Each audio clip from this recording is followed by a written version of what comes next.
성경 말씀은 창세기 32장 26절로 8절까지입니다. 그가 이르되 날이 세려하니 나로 가게 하라. 야곱이 이르되 당신이 내게 축복하지 아니하면 가게 하지 아니하겠나이다. 그 사람이 그에게 이르되 네 이름이 무엇이냐? 그가 이르되 야곱이니이다. 그가 이르되 네 이름을 다시는 야곱이라 부를 것이 아니요 이스라엘이라 부를 것이니 이는 네가 하나님과 및 사람들과 겨루어 이겼음이니라. 아멘. 예수를 믿고 영생을 얻고 천국을 바라보는 성도를 사회적 인격으로 말하자면은 정직하게 살게 된 자라는 뜻으로 말할 수 있습니다. 신학적으로 말하자면은 하나님의 형상대로 닮아서, 그래서 하나님의 뜻대로 사는 그런 사람이 되었다라는 뜻입니다. 사람이 처음에 지음을 받을 때와 지금의 차이가 전도서 7장 29절에 곧 하나님은 사람을 정직하게 지으셨으나 사람이 많은 꾀들을 낸 것이니라. 처음에는 정직하게 지었는데 이제는 부정직하게 되고 거짓되고 이렇게 잘못된 인간이 되어 있다 하는 말입니다.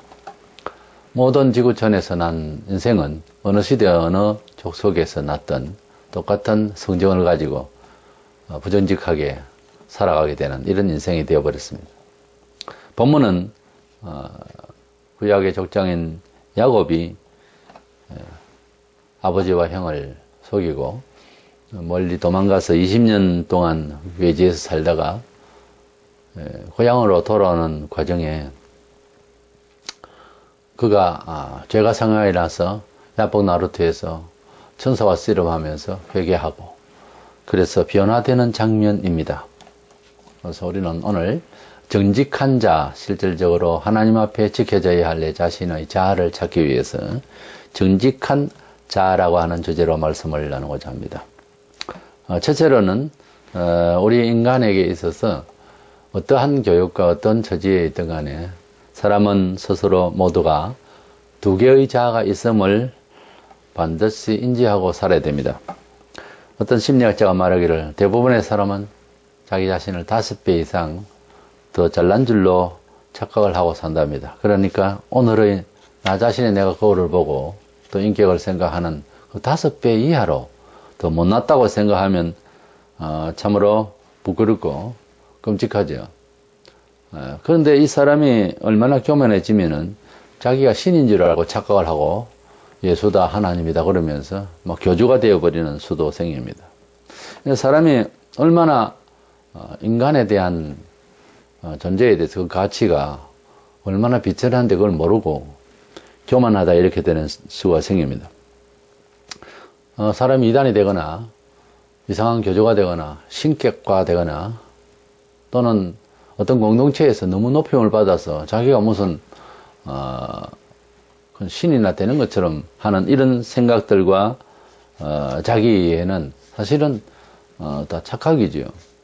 이단이 되거나 이렇게 변질이 되고 잘못된 이런 또 이단의 유혹에 빠지고 하는 이런 일들이 여러 경우가 나타나는데 이런 것은 심리적으로 성경적으로 보면은 욕심이 과다해서 그렇습니다. 내가 욕심이 없으면은 그런 시험이 사실은 잘 받아들이지 않습니다. 야고보 1장 14절 5절에 오직 각 사람이 시험을 받는 것은 자기 욕심에 끌려 미혹됨이니 욕심이 잉태한 적 죄를 낳고 죄가 장성한 적 사망을 낳느니라. 나는 욕심이 하나도 없는데 타의에 의해서 순전히 내 의지가 전혀 관계없이 내가 이단으로 빠졌다. 그럴 리는 없다 그 말이에요. 안 됐지만 그러나 그대는 욕심이 있었다라고 하는 것을 고백할 수 있을 때 이단에서 나올 수가 있습니다. 변화받을 수 있어요. 야곱은 형과 부친을 속이고 멀리 도망가서 삼촌도 거기서 속이게 되는 이런 인생 사기극으로 살았다 해도 과언이 아닙니다. 아무리 야곱이 유명한 인사로 성경에 등장하지만 그가 하나님 앞에 회개하기 전의 삶을 우리는 본받을 이유가 없습니다. 사회적으로 어떻게 보면 문제의 사람이에요. 그런 이기적이고 기만적인 자아를 잊고 살다가 20년 만에 고향으로 돌아오는 중에서 이곳 야복 나루트에서 그 죄의 머리가 양심에서 일어서는 겁니다. 그래서 얼마나 잘못된 인간인지 자기 자신을 돌아보는 그러한 20년 만의 반성이 생긴 것입니다. 그가 천사와 씨름하게 되는데 도저히 양떼와 소떼 앞으로 다 보내고 철을 보내고 모든 식구를 다 보내도 자기는 앞으로 나갈 수가 없었습니다. 불안했어요. 형님이 죽일 것 같았어요. 그래서 기도를 했는데 호세아서 12장 4절에 보면은 천사와 괴로워 이기고 울며 그에게 간구하였으며 하나님은 베델에서 그를 만나셨고 거기에서 우리에게 말씀하셨나니. 야곱이 천사와 씨름할 때의 중심을 여기 설명하고 있습니다. 울며 그에게 간구했다 그랬어요. 이것은 회개를 말해요. 사실은 천사와 씨름해서 체육 경기 중에 씨름 한판 그걸 한 것이 아니라 회개했다고 말해요. 야곱이 천사와 씨름한다는 것은 과거의 자기, 아니 지금 자신의 못난 자아와의 싸움이기도 했습니다. 본문 26절에 그가 이르되 날이 세려하니 나로 가게 하라. 그렇게 나를 좋은 말로 축복한다는 말은 좋은 말입니다. 좋은 말로 내게 해달라. 그래서 자기를 돌아보고 회개하고, 그래도 이제 좋은 말을 해주는 일이 없으니까 날이 셀 때까지 밤새껏 싸웠습니다. 천사가 이제는 도리어 나 좀 이제 보내달라 그렇게 청을 할 정도입니다. 날이 세려하니 나로 가게 하라. 야곱이 이르되 당신이 내게 축복하지 아니하면 가게 하지 아니하겠나이다. 얼마나 변화를 먹기 위해서 얼마나 하나님으로부터 용서하시고 또 새로운 마음을 주시고자 하는 이 간절함이 있었기에 천사도 힘을 잃고 이제 날 새간다. 이 날 보내라. 그렇게 밤새껏 간절히 간구했던 것입니다. 바울도 예수님을 만나서 그렇게 당당하던 사람이 기독교인들을 핍박하고 스데반을 돌로 죽일 때에, 쳐 죽일 때에 그 가변 투표를 하고 살인자라고 했습니다. 사실 살인자죠. 이랬던 사람이 예수님을 만난 후에 로마 7장 22절로 3절에 속사람으로는 하나님의 법을 즐거워하되 내 지체 속에서 한 다른 법이 내 마음의 법과 싸워 내 지체 속에 있는 죄의 법으로 나를 사로잡는 것을 보는도다. 바울이 예수를 만나고 난 뒤에 주님이 만나 주셨죠.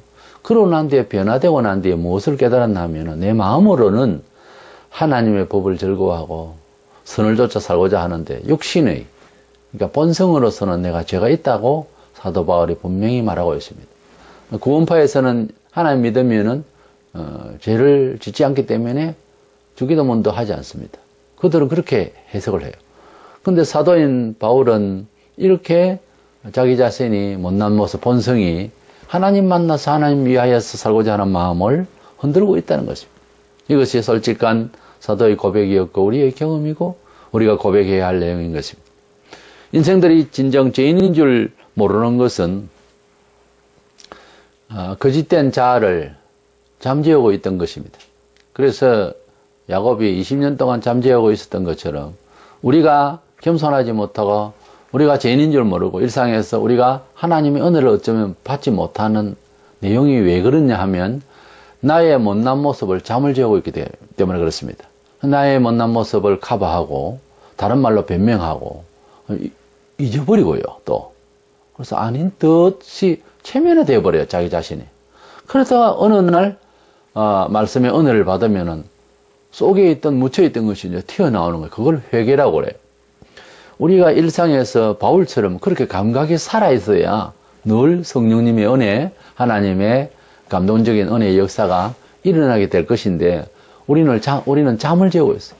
야곱은 20년을 잠을 재웠습니다. 아니 40년을 재울 수도 있습니다. 우리가. 아니 평생을 재울 수도 있어요. 그럼 언젠가는 이것이 튀어나와서 회개를 하고 용서 안 받고 하나님께서 좋은 말로 우리를 위로해 주시는 사죄하시는 그런 은혜를 속히 받아야 하는 것입니다. 전도서 9장 3절에 모든 사람의 결국은 일반이라 이것은 해 아래서 행해지는 모든 일 중의 악한 것이니 이거 모든 사람이 다 악한 생각을 가지고 산다는 말이에요. 곧 인생의 마음에는 악이 가득하여 그들의 평생에 미친 마음을 품고 있다가 후에는 죽은 자들에게로 돌아가는 것이라. 우리 사람이 가지고 있는 열정과 여러 가지 정치, 경제, 사회, 문화에서 활동하고 있는 우리의 정신적 구조, 또 인격, 그리고 사회적인 의식 구조, 이것이 예수 안에 들어오면은 소위 그 중생함을 받고 난 뒤에 모든 은행 심사에 자기 직업까지, 자기 사회적 인격까지 이게 중생한다는 말을 하잖아요. 성화된다 그러고 거룩하게 변화되어서 산다 그러고 하는데, 이렇게 되면은 예수 믿기 전에 그렇게 화려하던 여러 가지 세상에서 스스로도 남도 인정해주고 인정하던 그러한 사유와 그런 정서가 완전히 뒤집어지는 겁니다.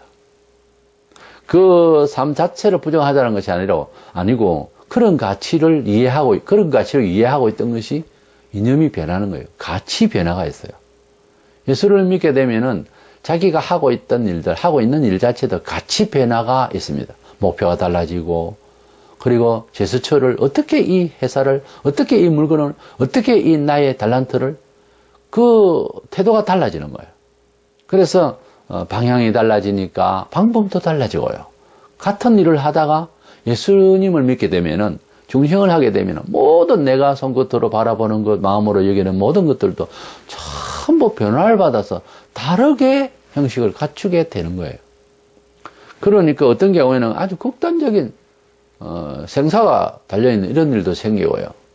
그래서 이렇게 예수님을 믿으면은 잘못된 것과 또 바른 것, 속된 것과 거룩한 것, 요한되고 썩어질 세상의 어떤 명예와 세상의 자랑과 세상의 즐거움과 세상의 행복이, 예수 믿기 전에 전혀 그걸 몰랐는데 그것을 알게 되고 하나님 편에서 즐거워해야 될 일을 다시 생각하게 되는, 같은 일을 놓고도 같은 환경에서 사람이 바뀝니다. 그래서 이 두 가지가 예수 믿기 전에 습관적인 그러한 사회적인 인식과 사유와 정서가 예수 믿고 난 뒤에 변화된 것과 같이 이제 어느 쪽이 더 강세를 가지느냐에 따라서 지배적으로 가게 되어 있습니다. 불신자는 그런 갈등을 가질 이유가 없죠. 돈 많고 기회를 얻고 심지어 남을 희생시키고 내가 살아야 되고 뭐 이런 식으로 살아가는 보편적인 이런 사회에서 예수 믿게 되면은 그 가치에 있어서 차원이 완전히 달라집니다. 생명을 중시하고 내세를 바라보고 영원한 가치가 있는가 뭐 이런 걸 따지기 때문에 방법도 많이 다르죠. 사는 게. 그래서 뭐 그렇게 살려고 하는데 교회 내부에서까지도 세속적으로 막 처신을 하려고 그러면 또 미혹을 받고 그러면 뭐 갈등이 오죠. 바로 그 갈등을 말합니다. 본성적인 자와 새로워진 자, 이 두 가지가 있다는 사실을 예수 믿으면 아주 명확하게 알게 됩니다. 물론 우리가 생각을 깊이 하고 하는 문화인이라면은 자기 갈등이라는 건 있을 수가 있어요. 근데 그 갈등과 이것은 좀 차이가 있습니다. 이것은 사회적으로 상대합니다. 우리 그리스도인이 갈등하는 것은 개인적인 일반인들이 생각하는 그런 갈등하고 개념이 다릅니다. 완전히 삶 자체 통째로 방향을 바꿨기 때문에 완전히 갈등을 벗어날 수가 없어요. 항상 갈등하지 않고 잘 진보할 수 있도록 하려면 믿음이 충실해야 됩니다. 안 그러면은 본성과 이 사회가 그렇게 하나님 뜻대로 살 수 없도록 자꾸 미혹을 하니까. 또 구조적으로 사회는 불신적 사회잖아요. 그래서 더 어려워지기 때문에 그렇습니다. 그래서 우리는 이 세상에서 살아가는 많은 열심과 이 모든 것들은 전도자는 말하기를 평생에 미친 마음을 품고 그래서 살고 있다가 죽는다고 그랬어요. 우리가 이 세상의 일을 보면은 정말 뭐 정말 미쳤다 하는 이런 일들이 참 많죠. 너무 미쳐버리면은 제정신이 없습니다. 어쩌면 예수 믿지 않는 사회에서 열심히 살아가는 것은 다 사실은 갈 길도 알지 못하고 미친 거예요. 행선지 목표를 잃어버리고 깜깜한 대양 바다 위에서 비가 오는데 컴컴해지고 비가 오니까 뭐 달빛도 없고 별빛도 없고 그러니까 노를 열심히 적게는 어디로 가는지를 모른다는 거죠. 꼭 그 모양하고 똑같은 겁니다. 하나님을 만나기 전에는 그렇죠. 그래서 그 열심히 살아가고 더 열심히 노를 젓는 것은 어쩌면 미친 마음이죠. 그렇게밖에 더 되겠습니다. 그런데 바울이 예수님을 만난 후에 역시 사도행전 26장 25절에 바울이 이르되 베스도 각하여 내가 미친 것이 아니요 참되고 온전한 말을 하나이다. 예수님을 열심히 전파하고 증언하니까 베스도 각하가 바울아 네가 학문 때문에 네가 미쳤구나. 아니요 각하여 내가 미친 것이 아니라 이제 정신을 차리고 바른 말을 하고 있습니다. 전에는 내가 미쳤고요. 그 말이죠.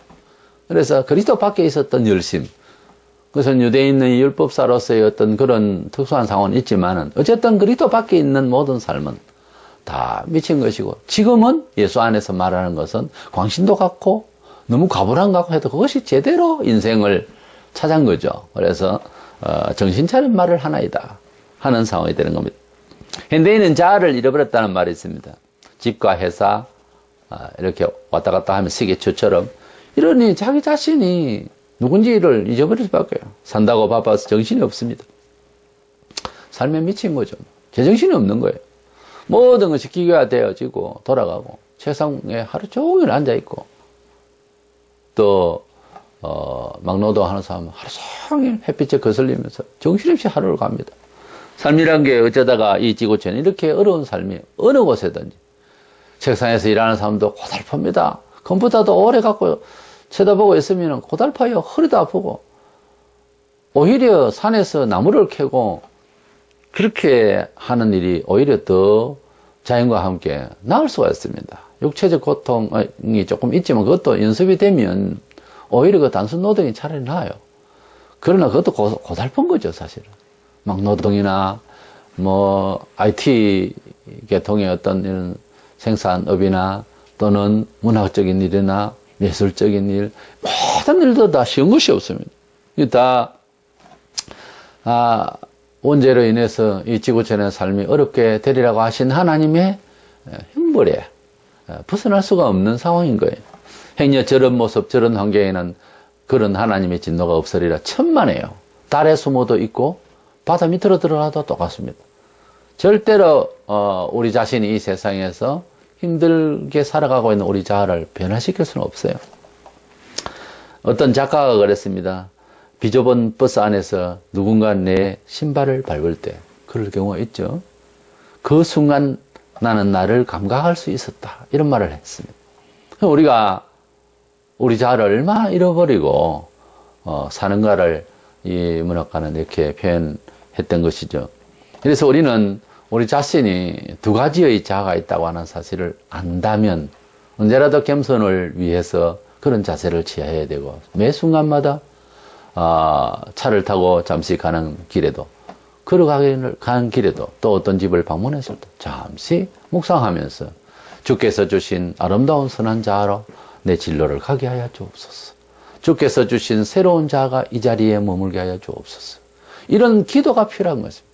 그런 사람이 두 개의 자아가 있다는 것을 알고 있기 때문에 그런 겁니다. 그렇지 않고 의식이 이렇게 한쪽이 닫혀 있으면 교만해지기 일습니다. 항상 겸손해야 되는 원리가 윤리적 공자의 이런 윤리의 이런 거하고 다릅니다. 하나님 앞에 근본적으로 본성적으로 아무리 아름다운 이야기를 하고 아무리 이 세상에서 좋은 일을 위해서 일을 했다 하더라도 그리스도 밖에 있는 일들은 다 보면 욕심과 연결되어 있고 본성의 자기 영광주의와 연결이 되어 있어요. 항상 하나님 앞에서 자아를 그리스도를 만난 나자, 겸손하고 회개하여 주님을 영접한 나의 자아가 항상 나를 지배할 수 있도록, 이끌 수 있도록, 감동할 수 있도록 평상시에 언제라도 기도하는 우리의 마음이 되어야 될 줄 믿습니다. 그래서 두 번째로는 진정한 자, 속 사람, 새로 난 자, 하나님을 바라보고 있는 자아를 찾기 위해서 늘 회개하는 마음이 되어야 되겠습니다. 야곱은 성공적인 삶의 기준이 소위 머리를 굴리서라도 성공을 위해서 혼신을 다하는 것이다, 뭐 이런 사람이었어요. 대표적인 인물이죠. 사회를 살아가는데 머리도 쓰고 조금 다른 말로는 잔머리도 굴리고요. 예. 그리고 또 아주 눈붙일 여가 없이 그렇게 열심히 살았던 사람이에요. 돈 벌이 위해서. 그런데 그렇게 살아온 삶이 방향이나 또는 그 중심이 하나님 보실 때는 아니었다는 거죠. 계속해서 열심은 열심인데 속이 있는 길 위에 선상에서 그래서 그 열심을 내었기 때문에 그것이 자기 영혼을 편하게 하지를 못했던 것입니다. 우리가 재물과 또는 우리 명예나 이런 어떤 세상의 힘들이 정상적으로 취하지 않을 때는 그것이 영혼이 급박해지고 또 우리가 인생을 살아가는데 이를 꾸며서가 아니라 자연스럽게 우리는 또 아픔의 또 서운함의 이런 기회를 다 갖게 됩니다. 뭐 자식을 품에 있던 자식을 출가를 시킨다든지 그 서운함은 다 있거든요. 어쨌든 마음을 위로받기 상당히 힘든 일들은 언제든지 우리는 생길 수가 있는 겁니다. 뭐 사고를 당할 수도 있고요. 미움을 받을 수도 있고요. 큰 오해를 받을 수도 있고 별의별 일이 세상에 많지 않습니까? 시편 62편 10절에 재물이 늘어도 거기에 마음을 두지 말지어다. 열심히 버리고 야곱이 그렇게 재물을 축적을 했습니다. 근데 거기에 마음을 두지 마라. 잠언 11장 4절에 재물은 진노하시는 날에 무익하나 공의는 죽음에서 건지느니라 그랬어요. 그래서 재물은 진노하는 날에 무익하고 그렇습니다. 우리가 물질적으로 풍요하고 갖추면 모든 것이 다 순조롭게 될 것 같아도 꼭 그렇지는 않습니다. 본문 27, 8절에 그 사람이 그에게 이르되 네 이름이 무엇이냐? 그가 이르되 야곱이니이다. 그가 이르되 내 이름을 다시는 야곱이라 부를 것이 아니요 이스라엘이라 부를 것이니 이는 네가 하나님과 몇 사람들과 겨루어 이겼음이니라. 여기에 야곱이 네 이름이 무엇이냐 할 때 야곱이니이다 하는 이 야곱은 그가 살아온 것을 봐서도 그렇고 속이는 자, 기만 자, 뭐 좀 격하면서 사기꾼 이런 말이에요. 저는 속이는 자입니다. 그러니까 다시는 이는 속이는 자의 이름의 내용이 아닌 하나님과 겨루어이겠다. 이스라엘이라 하리라. 이 말은 하나님이 너를 용서하고 새 사람으로 너희를 받아주마 하는 뜻이죠. 천사의 씨름, 그래서 하나님과의 계략을 이기면 자기 자신의 과거와 싸워서 이겼다는 거죠. 지금 현재 잘못되어 있는 자기 자신이 괴로워하는 자기 자신과 싸워서 마음이 바뀌어졌다는, 이 사람 마음이 바뀐다는 것만큼 귀한 일이 어디 있겠습니까? 이 돈으로도 안 되고 매질을 해도 되는 것은 아니에요. 이 사람 마음이 바뀐다. 이 참 매일같이 노름을 하는 사람이 어느 날 완전히 마음이 바뀌어서 이제는 안 하겠다. 그게 보통 힘든 일이 아니거든요. 매일같이 술에 찌들려 있던 사람이 그 술 기운이 속에 있기 때문에 상당히 끊기기 힘들잖아요. 땡기려니까. 땡기고 담배도 그렇고 모든 행동의 습관이 그래요. 변화를 받는다고 하는 것은 이건 대단한 일이에요. 사람이 스스로 할 수 없는 일이에요. 다만 애는 써야죠. 야곱처럼. 이렇게 했을 때 하나님께서 은혜를 주셔서 사람의 변화를 먹었습니다. 그래서 이름을 바꿔줬어요. 이 이름 바꿨다는 것은 그의 인격이 변화됐다는 거예요.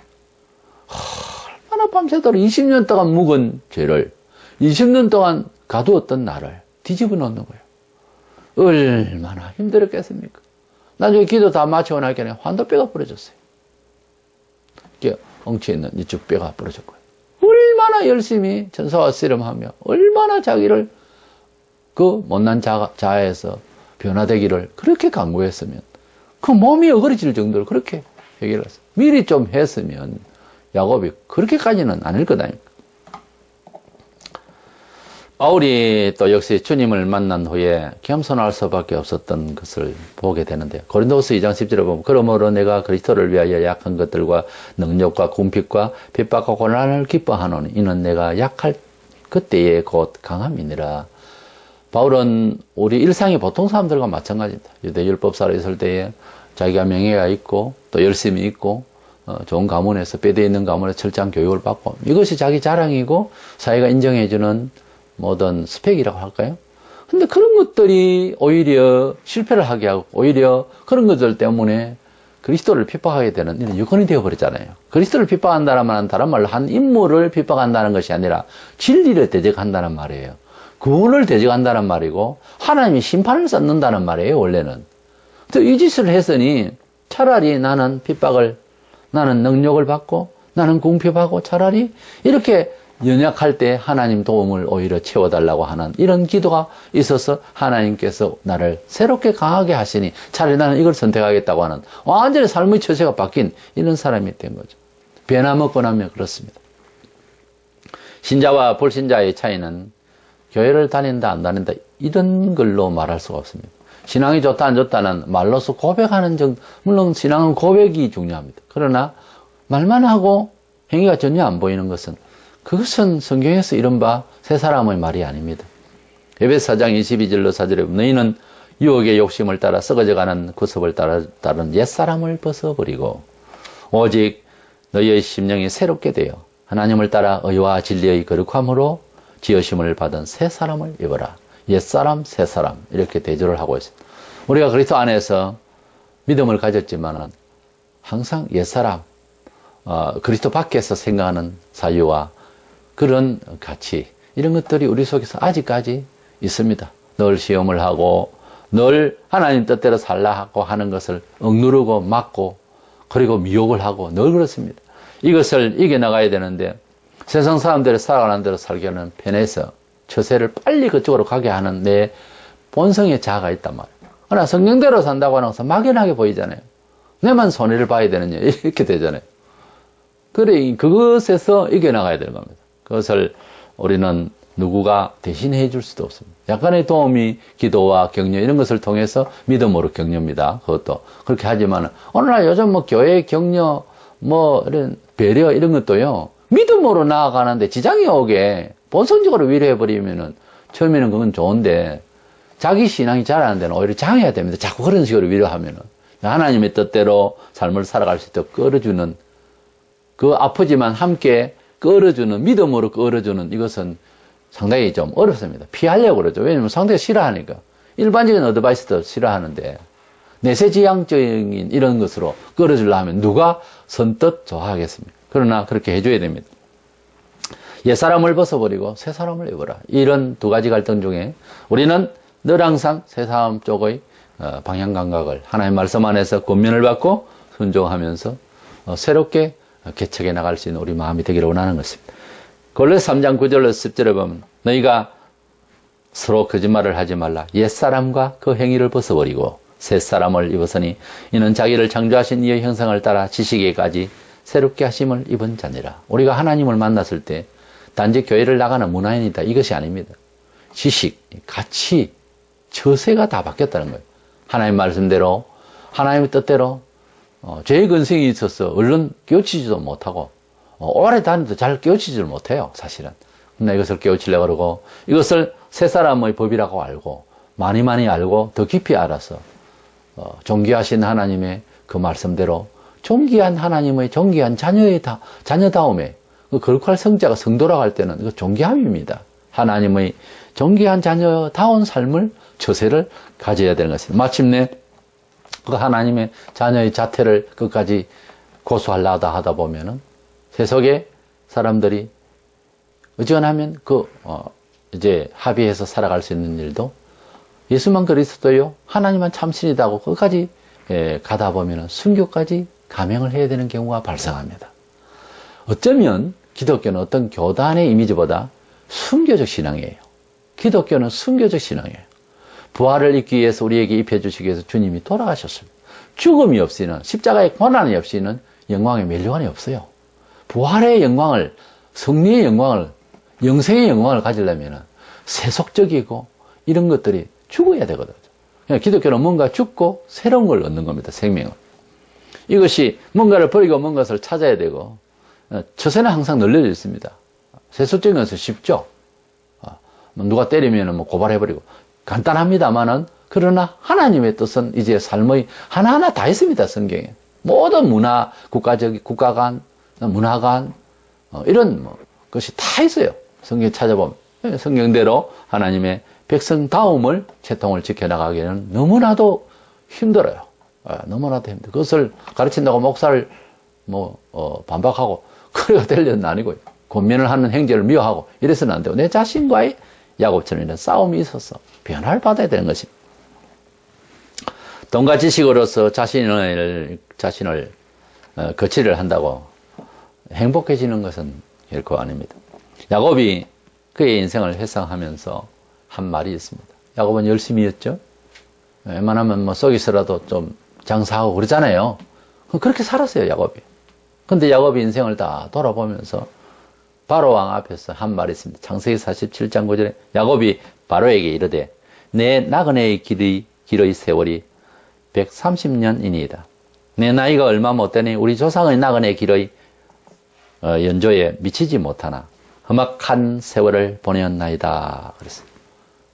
그 인생은 나그네 길이라고 하는 것까지는 이해를 하겠는데 우리 조상들은 오래 살았는데 그래서 자기는 그만큼 살지도 못한 주제에 너무 험악한 세월을 보냈습니다. 야곱이 바로왕 앞에서 이 인생을 회상하면서 내 나이 130이지만은 험악한 세월을 보냈다는 말을 어떻게 들어야 되겠습니까? 정직하게 들어야 되지 않겠어요? 야곱은 자기 인생을 평을 때 험악했다는 거예요. 험악했다. 여기에는 정말 우리가 닮을 만한 게 없다 그 말이죠. 어떻게 보면. 참 후회를 할 내용이 더 많다 그 말이에요. 야곱은 우리가 만 사람이 다 아는 대로 너무 속이는 일을 많이 했어요. 20년 동안 그렇게 살았어요. 그 전에 좀 해결을 해야 되는데 20년 동안 묻어놨단 말이에요.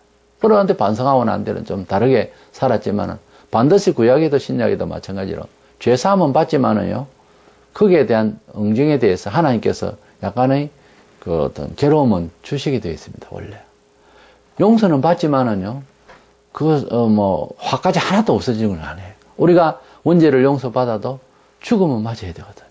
마찬가지입니다. 일상의 어떤 범죄도요, 죄사함은 받지만은, 죄를 안 지은 사람보다는 똑같이 해서는 안 되잖아요. 그게 공정한 겁니다. 하나님은 버리시지는 않지만 징계를 합니다.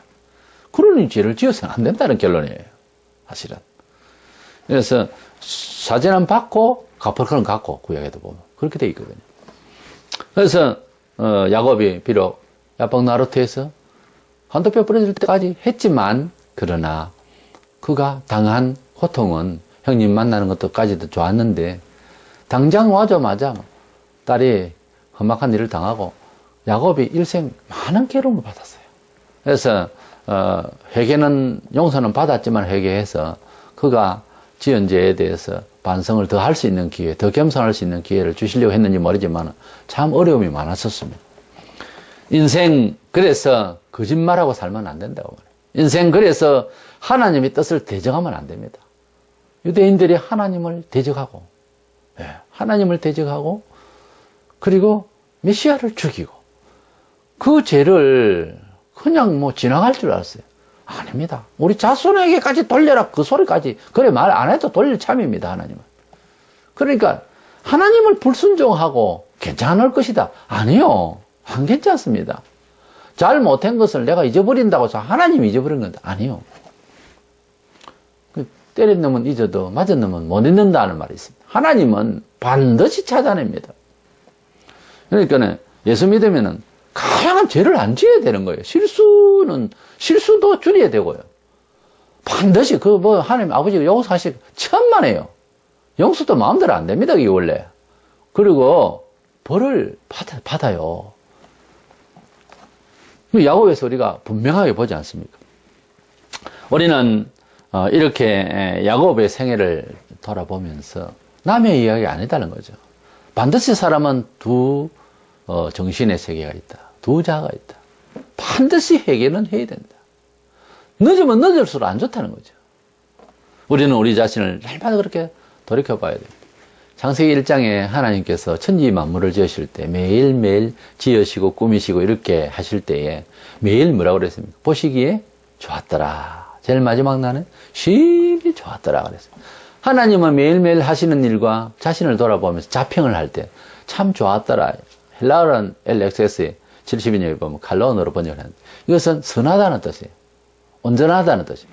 자기가 지으신 일, 자기가 하신 하루의 일과가 참 좋았다는 거예요. 남이 봐도 참 좋은 선한 일이었다 이런 뜻이에요.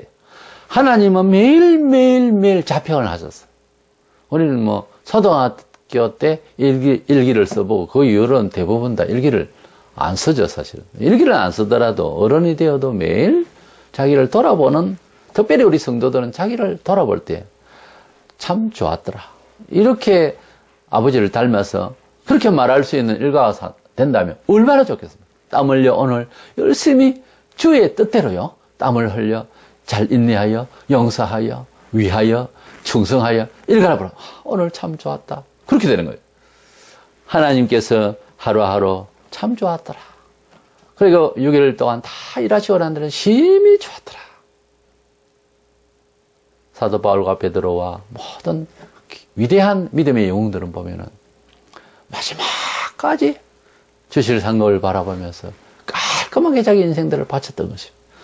우리도 그렇게 매일매일 우리 자신을 돌아보면서 나를 너무 20년 동안 눌렸던 묻어두었던 야곱처럼 너무 이렇게 묻어둔 나는 없는가?